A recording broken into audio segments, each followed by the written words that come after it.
Hello friends, Radhe Radhe, जय श्री कृष्णा। और आप लोग कैसे हैं? आशा करती हूँ आप लोग अच्छे होंगे।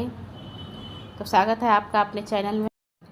तो फ्रेंड्स, आज है गुरु पूर्णिमा, तो आप लोगों को गुरु पूर्णिमा की हार्दिक शुभकामनाएं। मेरा ब्लॉग आपके पास कल पहुँचेगा, तब तक सावन लग गया होगा, तो सावन की एडवांस में आपको शुभकामनाएँ।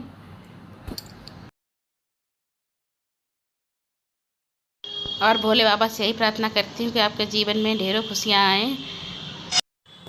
तो आज पूर्णिमा है और मैं सत्यनारायण स्वामी की कथा करती हूँ। व्रत तो नहीं करती हूँ पर कथा करती हूँ। तो यहाँ पर मैं आटा भून रही थी, थोड़ा सा ही प्रसाद बनाती हूँ। हम लोग घर घर के ही लेते हैं प्रसाद, से ज़्यादा नहीं बनाती हूँ। तो यहाँ पर पंचामृत बना रही थी मैं, यहाँ पे आटे का प्रसाद बना रही थी। तो मेवा मैंने सुबह काट के रख ली थी, 5 मेवा तैयार करके एक में मिला के रख लेती हूँ, उससे बाद में दिक्कत ना हो, फटाफट काम हो जाए। तो पंचामृत में डाल दी थी चीनी और शहद डालूंगी, थोड़ा सा गंगा जल डालूंगी, तुलसी जी डालूंगी, 5 तरह की मेवा, दूध और दही तो पड़ता ही है।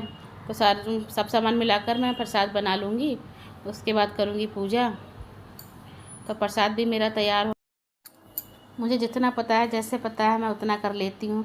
बकाया भगवान से माफ़ी मांग लेती हूँ, अगर कोई गलती हो जाए तो भगवान मुझे माफ़ कर देना। तो दूध मैं आज एक साथ ही ले आई थी, पंचामृत के लिए भी ले आई थी और रोज वाला भी ले आई थी। तो मैंने उसे भी खौलने रख दिया है हाथ के हाथ, क्योंकि गर्मी अगर थोड़ी देर हो जाती है तो दूध फट जाता है, इसलिए पहले खौलने रख दिया है। तो प्रसाद बनाने के बाद मंदिर में आ गई थी, मैं लगा रही थी पोछा। पोछा सुबह भी लगाया था, लेकिन सोचा चलो एक बार फिर से लगा ले। तो यहाँ पर कर रही थी मैं पूजा की तैयारी। और आप लोग कैसे करते हैं कमेंट में एक बार ज़रूर बताना, अगर मुझसे कोई कमी हो गई हो तो। तो आज फूल भी नहीं थे और फल भी नहीं आ पाए थे। मैंने अपने हस्बैंड से कहा था, लेकिन वो फिर काम में लग गए, तो फिर ला ही नहीं पाए इस चक्कर में। तो फिर मैंने ऐसे ही पूजा कर ली। तो आज फल भी नहीं आ पाए थे, फूल भी नहीं आ पाए थे। मैंने हस्बैंड से अपने फ़ोन करके कहा था, तो बोले मुझे टाइम मिलेगा तब तो मैं ला कर दे दूँगा, नहीं तो तुम देख। और फल वाले भी बाहर सुबह सुबह बोलते हैं, उसके बाद नहीं बोलते, नहीं तो मैं बाहर से ही ले लेती हूँ। कोई आज लाने वाला भी नहीं था, दूध भी मैं ही अपने आप ले। और अगर शाम तक इंतज़ार करती तो बहुत लेट हो जाता, 9 बज जाते। इतनी लेट पूजा फिर क्या फ़ायदा करने से, इसलिए मैंने कहा जो है जैसा है पूजा कर लेती हूँ, घर पे ही प्रसाद बना। तो देखो फ्रेंड, कथा मैंने कर ली थी यहाँ पर, अब मैं कर रही थी आरती। और कथा में भी आधा घंटा करीब लग जाता है, और आज अकेले ही कर रही थी। नंदनी नहीं थी, नहीं तो नंदनी आकर बैठ जाती हैं पास में, और कोई सामान की भी दिक्कत नहीं होती, वो सारा कुछ ला के दे देती हैं और मुझे कहीं नहीं जाना पड़ता। वो नहीं होती तो बहुत दिक्कत। और सबको पंचामृत तो इतना ज़्यादा ही पसंद है कि बहुत ज़्यादा है, इसलिए मैं ज़्यादा सा ही बनाती हूँ। सबको ज़्यादा ज़्यादा चाहिए होता है। पराठे का प्रसाद होता है, उसको तो कोई नहीं लेगा, लेकिन हाँ सब लोग 1 चम्मच ले लेते हैं, इसलिए बहुत थोड़ा सा बनाती हूँ। लेकिन पंचामृत सबको 1 गिलास तो। आज पूजा की तैयारी में लग गई थी, तो कपड़े सूखे हुए रखे हुए थे, वो तय करने को रह गए थे। सोचा तो चलो बाद में कर लूँगी, अब उनका भी नंबर आ गया है, इन्हें भी तय करके अपनी जगह पर रख दूँगी। खाना आज बनाना नहीं था, इनके पापा का फ़ोन आ गया था खाना मत बनाना, आज बाहर घूमने चलेंगे। तो मैंने कहा ठीक है, तो तब तक मैं अपना और सारा काम निपटा लेती हूँ। तो आजकल बरसात की वजह से क्या कपड़े भी नहीं सूख रहे हैं, हल्के हल्के तो सूख जाते हैं। ये चादर थोड़ी मोटी है और डबल करके सुखाई थी, जगह नहीं थी इस चक्कर में। और ड्रायर करी हुई है, फिर भी बीच में गीली है, जहाँ से पैच वर्क का काम है वहाँ से गीली है। उसके बाद मैं आ गई थी कमरे में, कुछ कपड़े कमरे में हैंगर ला के डाल दिए थे खिड़की पर, तो यहाँ पर सूख जाते हैं। इधर से धूप भी आती है और हवा भी लगती रहती है। तो खाना तो बनाना नहीं था, पर मैंने आटा ला के रख दिया था और एक गंगा फल निकाला था बनाने के लिए, तो उसको भी वापस फ्रिज में रख दूँगी, क्योंकि अब बनाना तो है नहीं, इसलिए इसको फ्रिज में रख दूँगी। तो खाना बनाना नहीं था, तो मैंने सोचा चलो जितने भी छोटे छोटे काम पड़े उन सबको ही निपटा लेती हूँ किचन में।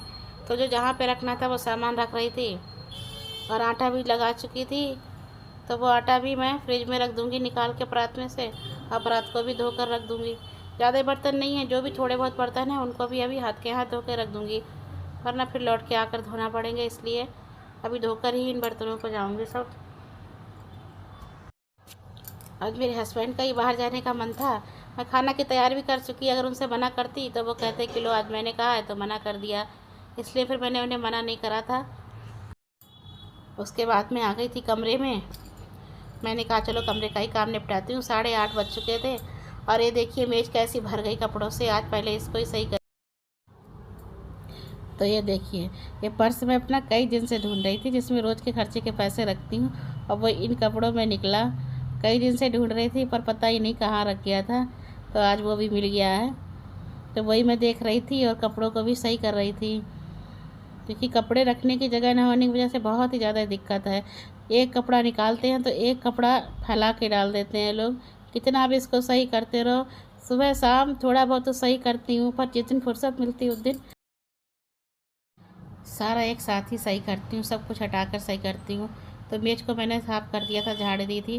तो थोड़ा बहुत कूड़ा हुआ था तो मैंने वहाँ पर भी झाड़ू लगा दी थी, क्योंकि यहीं पर भी बिस्तर लगा।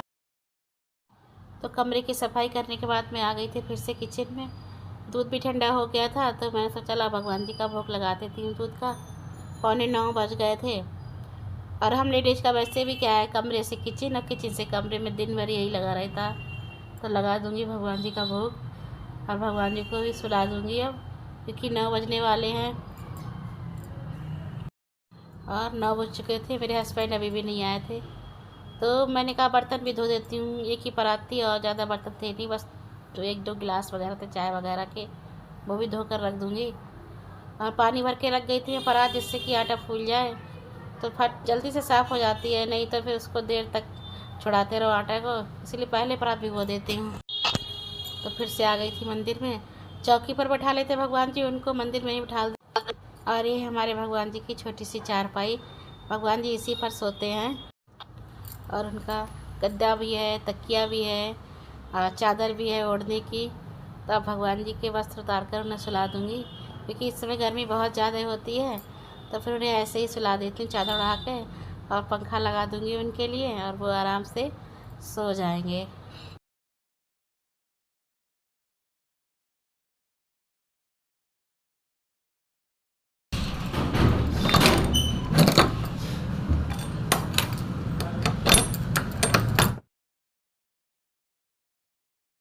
और बाहर घूमने जाऊँ मैं, बतासे नहीं खाऊँ, ऐसा तो हो ही नहीं सकता। तो सबसे पहले मैं घर से निकलते ही पास में थोड़ी दूर में बतासे खाने लगी थी।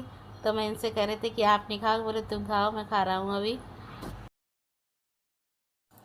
और निकले कहाँ के लिए थे, कहाँ पहुँच गए, आप लोग ही बताइए हम लोग कहाँ पहुँच गए। लेकिन मैं ही बताती हूँ कि हम लोग पहुँच गए थे नुमाइश में। वहाँ आगे से निकल रहे थे, ये बोले नुमाइश देखते चल रही हो, तो मैंने चलो आधे घंटे के लिए ही चलते हैं। और मैं ऐसी ही नुमाइश से पहुँच गई थी, मुझे पता भी नहीं था कि नुमाइश जाएंगे। मैंने सोचा था बस कुछ खाने पीने जाएंगे, थोड़ा बहुत घूम फिर के वापस आ जाएंगे, और ऐसे ही नुमाइश से पहुँच गए थे हम लोग। तो अब तो नुमाइश पे बहुत कम भीड़ हो गई थी, क्योंकि 2-3 दिन में नुमाइश हट भी जाएगी। तो है पापड़ वाले की दुकान, पिछली बार भी आए तब भी हम लोगों ने पापड़ खाए। मेरे हस्बैंड को पापड़ बहुत ज़्यादा पसंद है, इतना बड़ा पापड़ मिलता है कि एक पापड़ ही काफ़ी हो जाता है। तो अभी देखना कितना बड़ा पापड़ मिलेगा, ये देखिए अब कितना बड़ा पापड़ है, बहुत बड़ा पापड़ मिलता है, बहुत ही ज़्यादा टेस्टी लगता है। मसाला इसका बहुत अच्छा होता है। मैंने अपने हस्बैंड से कहा चलो झूला झूलते हैं, पर वो उन्होंने मना कर दिया, बोले मैं नहीं झूलूंगा, तुम्हें झूलना तो तुम झूलो, पर मैं अकेले क्या झूलती। अब झूले भी काफ़ी कम हो गए थे। पिछली बार आई तो इतनी ज़्यादा भीड़ थी, इतनी ज़्यादा भीड़ थी, गर्मी के मारे हाल ख़राब हो रहा था। ज़्यादा देर रुके भी नहीं थे हम लोग, बस बच्चों ने झूला झूले थे, वापस आ गए थे हम लोग। पर आज ज़्यादा भीड़ भी नहीं थी और मौसम भी सही था, तो इसलिए हम लोग थोड़ी बहुत देर घूमे और फिर आए थे। और ये देखिए आलू का कटर में काट कर बना रहे थे इसको। तो पिछली बार आए थे, भीड़ इतनी ज़्यादा थी कि लेना ही मुश्किल हो गया था, तो हम लोगों ने लिया ही नहीं था, घर वापस आ गए। लेकिन आज खाली था स्टॉल, तो मैंने कहा चलो लेते हैं। तो जब ये लोग बना रहे थे तो बहुत ही अच्छा लग रहा था, तो मैंने इसकी वीडियो बना ली थी। मैंने कहा सोचा आप लोगों के साथ भी शेयर करूँगी।